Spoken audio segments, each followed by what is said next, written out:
Assalamualaikum warahmatullahi wabarakatuh. Salam bahagia, damai sejahtera selalu bagi semua umat senusantara, sedunia. Dan salam rahayu ingkang kinasi. Perkenalkan, masih bersama Sri Rama atau Bung Rama. Kali ini di rumah kediaman dalam, berjumpa dengan Ki Kondang Waluyo dan juga Kang Mas Mianto. Ki Kondang Waluyo dari Jogja, kalau Mas Mianto dari Tulungagung. Salam rahayu. Bahagia sekali hingga sampai saat ini, detik ini, nafas-nufus ini masih berdetak membicarakan tentang negeri dan bangsa. Karena orang-orang yang terpilih ini masih ada pertanggungjawaban sebagai lantaran keilmuan yang dari Allah Subhanahu wa Ta'ala ini untuk ditugaskan di negeri-negeri, di negara-negara, di dunia yang mana terus mengkiprahkan tentang kebangkitan cahaya, memberikan cahaya, sinaran cahaya kepada umat yang lainnya, dari keluarga, sahabat terdekat, masyarakat dekat rumah kita, hingga sampai kebanyakan dan menuju kata kemaslahatan umat. Saya Bung Rama hari ini di agenda luar biasa, jumpa dengan kawan-kawan kami, para seni budaya dan para pejuang negeri ini, terus mengupdate, terus berjuang memberikan wacana dan gambaran yang disebut ajaran budi pekerti luhur dengan legalitas dan lembaga kami yang sudah resmi yang bernama Tantra Indonesia. Salam Tantra Indonesia, semangat sentosa.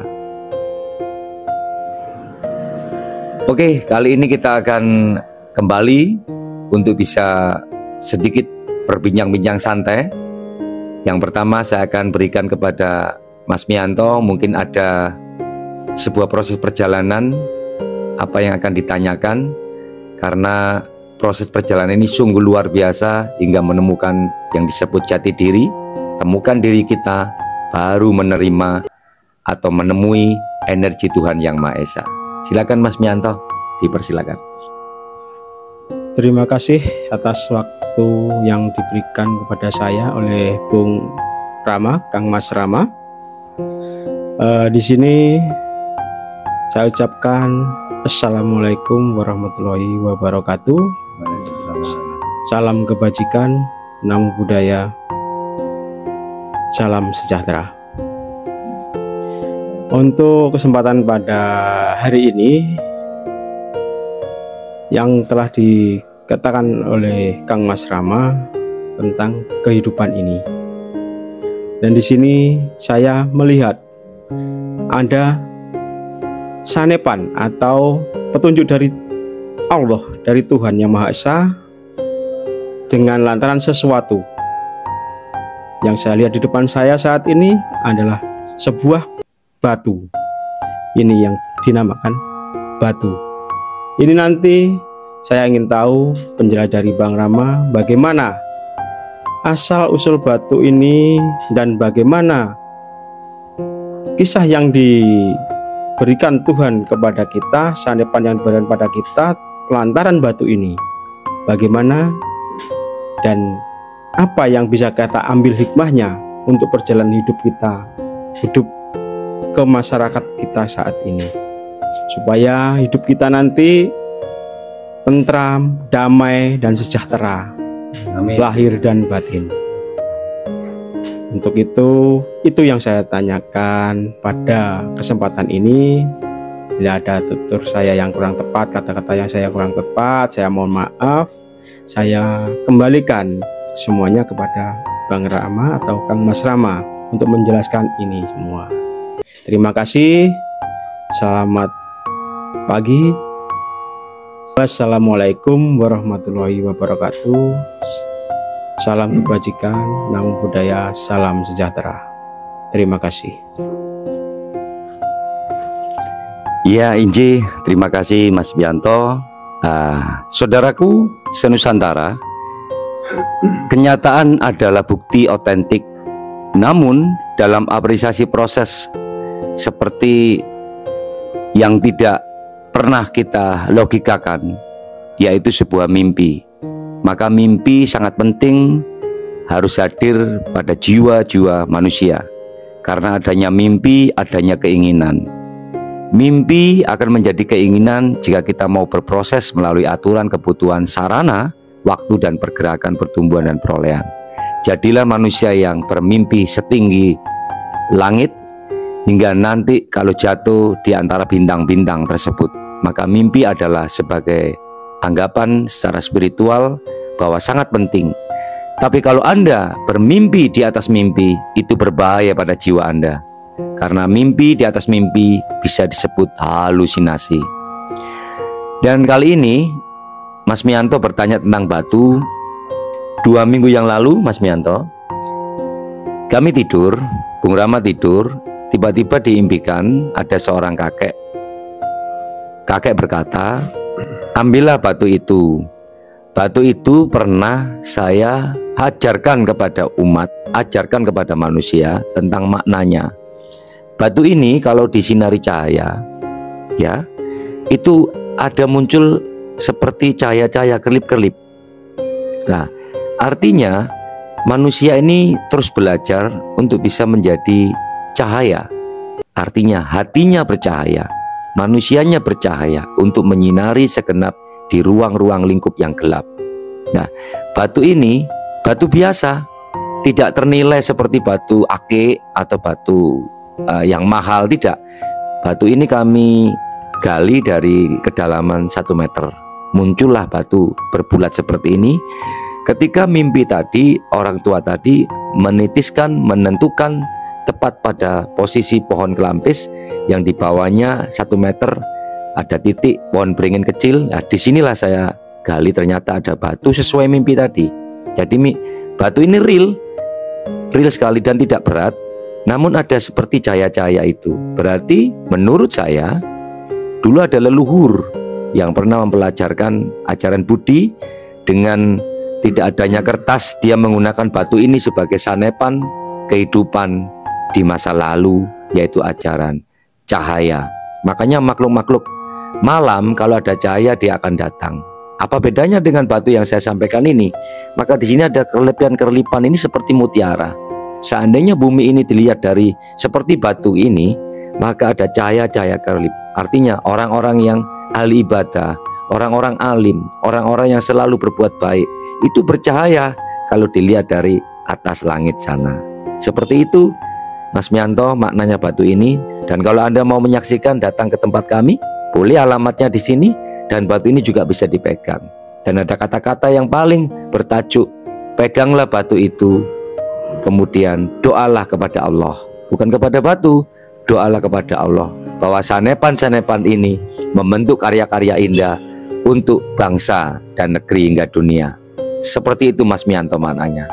Nah, sekarang untuk yang kedua saya akan berikan kepada Ki Kondang Waluyo dari kota Yogyakarta, merupakan pengamat laksana konsep-konsep leluhur, bisa menambahkan makna tentang batu, atau nanti bisa berkembang dari obrolan kita lebih bermanfaat tentang tema-tema theatrical kontemporer, atau membahas tentang kitab-kitab yang mungkin bisa bermanfaat bagi yang lain.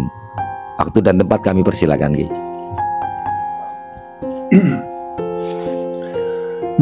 Assalamualaikum warahmatullahi wabarakatuh. Salam rahayu, salam sejahtera, salam kebajikan bagi kita semua. Om Swastiastu, Namo Buddhaya. Alhamdulillahirabbil alamin, barakallahu likulli umrik. Ya, semoga rahmat Allah senantiasa dilimpahkan kepada kita, keluarga kita, saudara-saudara kita, sehingga kita akan senantiasa mendapatkan apa yang kita hajatkan dan kita niatkan. Senantiasa Allah memberikan ijabah. Para sesepuh dan para bini sepuh Nusantara yang berbahagia, para kadang-kadang saya, saudara-saudara saya di mana saja berada. Ya, jadi saya bersyukur ya pada kesempatan ini saya dipertemukan dengan beliau, Gus Rama, dan saudara saya Bapak Mianto di Tlatah Mojokerto. yang mana Mojokerto ini dulu asal muasal berdiri suatu kerajaan besar. Dan pada kesempatan yang baik ini, di depan saya itu ada sebuah batu yang tadi sudah dibuka oleh beliau Gus Rama. Batu ini adalah sebagai simbol ya, atau bisa katakan juga buku atau kitab yang tersirat, karena Tuhan menciptakan ada dua petunjuk. Satu petunjuk yang tersurat yaitu Al-Quran, dan petunjuk yang tersirat yaitu apa yang Tuhan ciptakan di bumi ini adalah suatu petunjuk.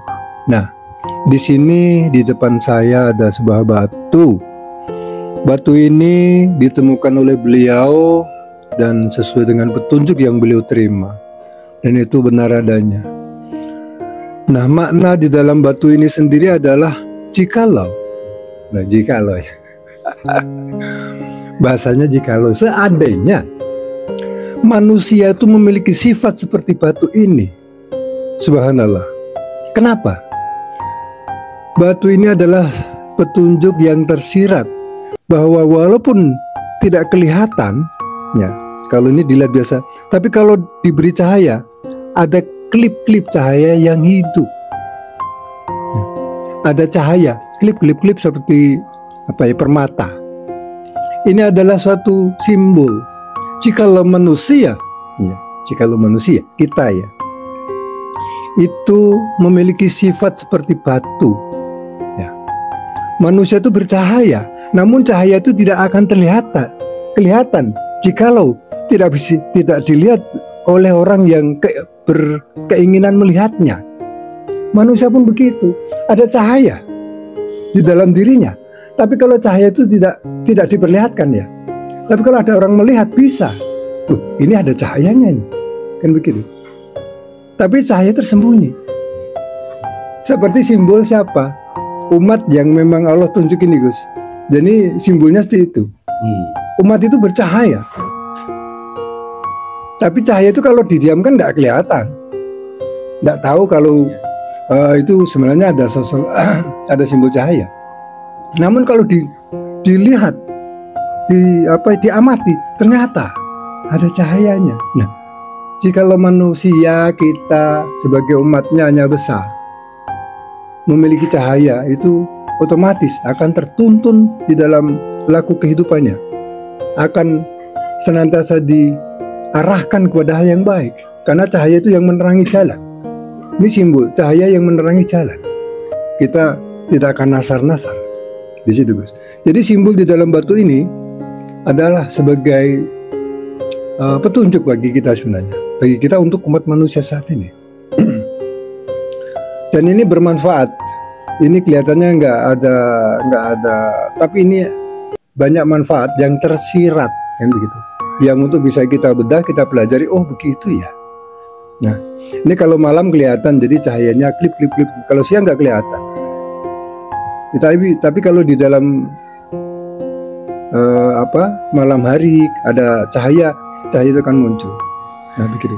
Sehingga ini menjadi iktibar bagi kita, pembelajaran bagi kita, bahwa segala sesuatu itu memang sudah Allah persiapkan bagi hamba-hamba yang mau berpikir. Allah senantiasa memberi petunjuk kepada hamba-hambanya yang Allah kehendaki sebagai penerus daripada petunjuk tersebut disampaikan kepada umat yang lain. Nah, Imam Mahdi, Satrupiningit, Ratu Adil, itu sebenarnya simbolnya seperti ini, sebagai penerang. Ya, luas, sifatnya penerang itu luas. Ya, bisa memberi suatu penyemangat, motivasi di dalam menjalani hidup ini bagaimana supaya bermanfaat. Ya. Terus berkolaborasi dengan siapapun. Cahaya itu tidak memilih-milih. Cahaya lampu itu nggak memilih-milih. Saya hanya menerangi orang Islam, saya menerangi orang Katolik, saya menerangi orang Buddha, enggak. Untuk seluruh umat. Nah, jikalau manusia itu memiliki sifat seperti cahaya, subhanallah, la ilaha illallah, alangkah indahnya, alangkah bahagianya hidup ini, tentram. bersifat seperti lampu, menerangi siapa saja, kan begitu.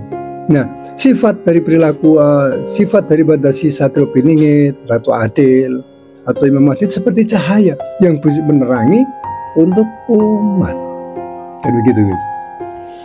Nah, mungkin ini saja ya penjelasan saya. Di sini kok Gus Rama ada sosok yang menunjukkan lah itu utusan Tuhan. Itu yang itu hanya Gus Rama dan Tuhan. Kita tidak bisa tahu.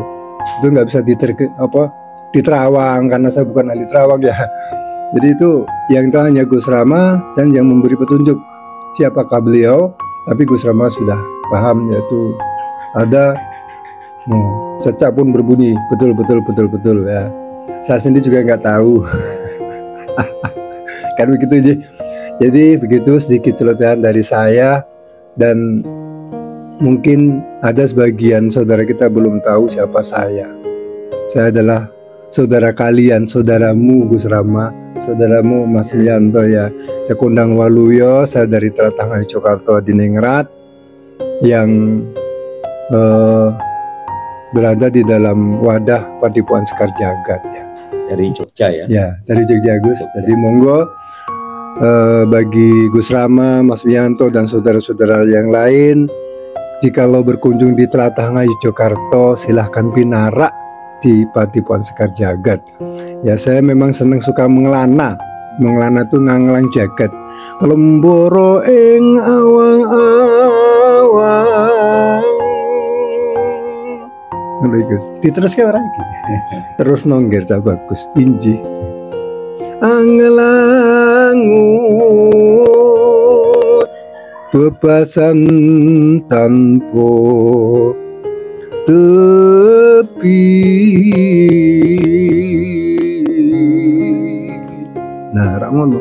Kaya sing wis diceritakake putraku Rama mau, wong kuwi kudu duwe ngimpi. Bermimpilah, tapi bermimpi yang baik, sehingga akan menimbulkan sesuatu yang baik. Berangan-anganlah yang baik, sehingga akan menjadi suatu angan-angan yang baik. Hidup ini berangan-angan. Saya kepingin istri, kan saya berangan-angan dulu, ya kan? Saya bermimpikan istri yang cantik, ya soleh-soleha. Saya berangan-angan ingin membuat rumah. Semua itu dari angan-angan dulu, baru wujud, kan?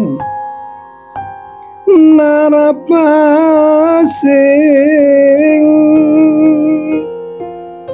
meko mendong.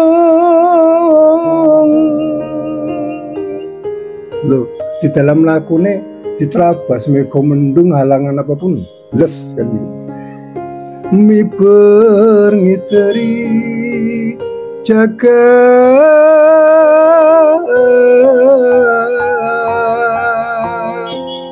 ngulam doro ngemborong nggahi gunung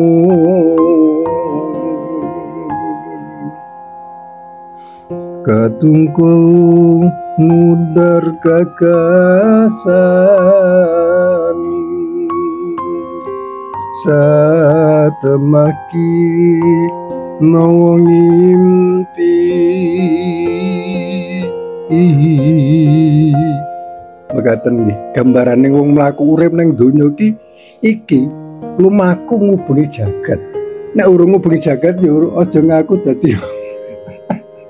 Kenapa? Pengalaman banyak di situ ditunjukkan atas petunjuk-petunjuk yang tersirat dari kehidupan kita. Begitu nggih. Nah, monggo mudah-mudahan nanti ini sedikit celotehan saya bisa dipahami dan bisa dimengerti bagi kita semua, dan senantiasa Allah memberikan ridhonya, keberkahannya atas apa yang Gus Rama hajatkan, Mas Wianto hajatkan, dan kita semua hajatkan. Barakallahu li kulli umrik. Wassalamualaikum warahmatullahi wabarakatuh. Salam rahayu, salam kebajikan, dan salam damai selalu. Om Swastiastu, Namo Buddhaya. Begitu Gus.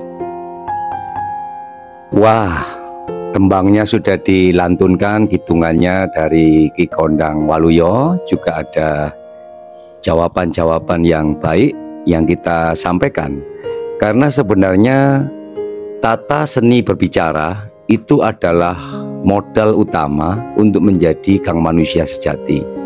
Banyaknya problematika panjenengan semua, khususnya peran serta para tokoh-tokoh yang ingin menduduki di panggung-panggung hiburan, di juga panggung-panggung mimbar majelis, ataupun tokoh-tokoh pemerintah. Berhati-hatilah dalam berdiskusi dengan seni berbicara. Seandainya kita memahami sulitnya berbicara, maka penataan dari dalam rasa atau dari dalam jiwa. Semoga kalau tataan itu dari hati, dari nurani, maka akan lepas landas, bahasanya bisa diterima dengan baik. Tapi kalau nafsu pakai akal, maka terjadi sebab musibab masalah.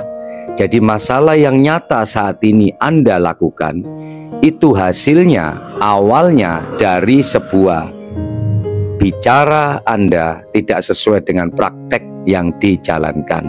Disitulah mulai dari tingkat ulama, mulai dari tingkat pawadar-pawadar budaya, mulai dari tokoh-tokoh pemerintah, legislatif, eksklusif, bahkan presiden pun seluruh dunia. Dari seni berbicara itu sangat penting. Kami dari Tantra Indonesia bertanggung jawab seperti Gus Rama katakan, karena saya sendiri master public speaking, mengajarkan tata berbicara baik dengan nurani dan hati, dan dari pengalaman skill itulah bisa Anda terima dengan tata bahasa yang baik. Dari tata bahasa yang baik itulah bisa mengeterapkan perilaku yang baik pula. Semakin piawai Anda mengeterapkan bahasa dan perilaku, maka Anda disebut kecendiakawanan atau kecerdasan itu muncul dari rasa itu sendiri. Maka keberhasilan itu supaya tidak terjadi kendala sebab musibab masalah, karena di zaman jahiliyah menuju keterangan. Zaman adalah jalmone manusia, manusia yang mengatakan zaman dari ukuran waktu, seni tanggal, seni suasana, itu manusia. Jahiliyah berarti sebuah nilai kebohongan, usil, kesalahan. Langkah-langkah itu suka menggoda, namanya jahil. Itu sifatnya syaitan dan jin. Maka kalau manusia saat ini mempunyai perilaku yang tidak sesuai dengan masyarakat atau dengan alam ini, bisa disebut jahil. Nah, jahil itulah tugas kita untuk bisa mengeterapkan, untuk mencari titik tengahnya menjadi keterangan. Maka hati-hatilah setiap bangun pagi harus berdoa untuk melangkah. Bagaimana manusia sejati ini tidak jahil. Dari janji waktu harus tepat, dari bicara harus sesuai prakteknya, dari membicarakan sesuatu kelemahan, dari apa tujuan-tujuan hidup, itu dari berbicara. Berarti seni berbicara adalah seni utama dalam segi manusia. Baik saudaraku, kalau tadi Ki Kondang Waluyo menceritakan tentang Ratu Adil, sedikitnya cahaya Ratu Adil dengan Satrio Paningit atau Imam Al-Mahdi memang ada, tapi beliau-beliau itu pasti tidak akan pernah mengadakan di bumi ini, karena ilmu tingkatan tinggi kosong dan berisi. Untuk apa Ratu Adil dan Satrio Paningit atau Imam Al-Mahdi keluar dalam permukaan ini? Karena kalau ada pepatah dan istilah dalam kitab, berikan hadiah atau rezeki itu berbagi dari tangan kanan, simpanlah tangan kiri itu di belakang. Berarti kalau orang-orang sudah linui, tingkatan marifat, tingkatan orang-orang khusus juga tidak mau kelihatan, hanya seperti cahaya-cahaya terang yang seperti mirip istilahnya di batu tersebut. Maka saudaraku senusantara hingga dunia, karena sudah diadakan oleh Allah Subhanahu wa Ta'ala, tapi belum pernah Anda akan muncul, karena beliau menggunakan sistem dan tata cara dengan cahayanya menyelesaikan misi-misi di bumi ini. Ingat kata-kata saya, jika engkau mencari pasti kesulitan, namanya mencari. Tapi berbuatlah baik, berbudi pekerti luhur, dia akan datang menghampirimu dan berwujud cahaya. Disitulah konsep-konsep yang akan disampaikan oleh Sri Rama Nirwana untuk bisa membangun spirit Anda, supaya enggak halusinasi dan kebohongan itu terus menerpa hidup Anda. Akhirnya bicara Anda tidak stabil dan membuat gaduh masalah ini di negeri ini. Apapun yang melihat konsep ini gaduh dan mencengangkan dan melukai hingga menjadi kejahatan, kebohongan, ketidakjujuran, Anda semua yang resiko menanggung sendiri dari alam semesta yang disebut karena manusia atau karma itu sendiri. Karena manusia akan mengunduh woi budi pekerti itu sendiri. Baik, gemuruh suara sudah datang, maka saya Bung Rama atau Sri Rama uluk salam, terima kasih atas perhatiannya bersama kami, dan sampai jumpa di next acara berikutnya bersama Tantra Indonesia. Semoga bermanfaat bagi semua yang menonton. Saya Bung Rama, ada Ki Kondang Waluyo, juga ada Mas Mianto. Semoga bermanfaat, sampai jumpa. Wassalamualaikum warahmatullahi wabarakatuh. Salam rahayu kaginasi, damai sejahtera. Semoga manusia menjadi cahaya. Amin.